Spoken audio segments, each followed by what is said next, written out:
بسم اللہ الرحمن الرحیم۔ السلام علیکم۔ تیمم کا طریقہ۔ تیمم اسلام میں طہارت کا ایک طریقہ ہے کہ جب پانی دستیاب نہ ہو تو پھر یہ مٹی کے ساتھ وضو کی طرح یہ تیمم کیا جاتا ہے۔ ہم یہاں پہ قرآن و سنت کی روشنی میں دیکھتے ہیں کہ تیمم کے بارے میں کیا بتایا گیا ہے۔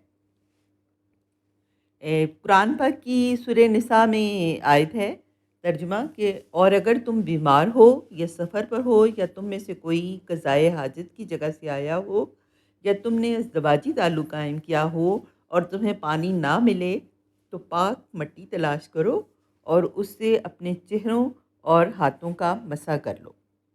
ایسے ہی سورہ مائدہ کی آیت نمبر 6 ہے ترجمہ، تم کو پانی نہ ملے تو تم پانی سے تیمم کر لیا کرو، یعنی اپنے چہروں اور ہاتھوں پر ہاتھ اس زمین کی پر سے مار کر پھیر لیا کرو۔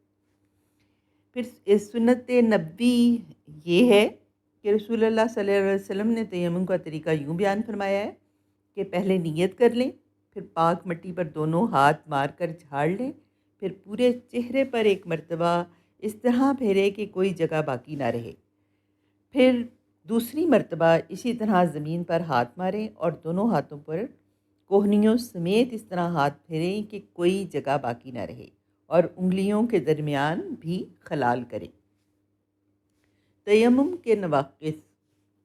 تیمم کو ہر وہ چیز توڑ دیتی ہے جو وضو کو توڑ دیتی ہے۔ اس کے علاوہ پانی کے استعمال پر قادر ہونا بھی تیمم کے لیے ناقص ہے۔ وضو اور غسل فرض ہونے کی صورت میں تیمم کیسے کیا جائے؟ جب کسی شخص کو اپنے ارد گرد کم از کم 1 میل مسافت تک پانی نہ ملے یا پانی موجود ہونے کی صورت میں پانی کے استعمال سے بیمار ہو جانے کا یا مرض کے بڑھ جانے کا اندیشہ ہو تو تیمم کرنا جائز ہے۔ وضو اور غسل دونوں صورتوں میں پانی نہ ملنے یا استعمال پر قادر نہ ہونے کی بنا پر تیمم کا یہی ایک جیسا ہی طریقہ ہے۔ یاد رکھیں، اسلام طہارت اور صفائی پر زور دیتا ہے اور تیمم ان حالات کے لیے ایک شاندار سہولت ہے جہاں پانی کی کمی ہو۔ Please like, subscribe and share my channel. جزاک اللہ۔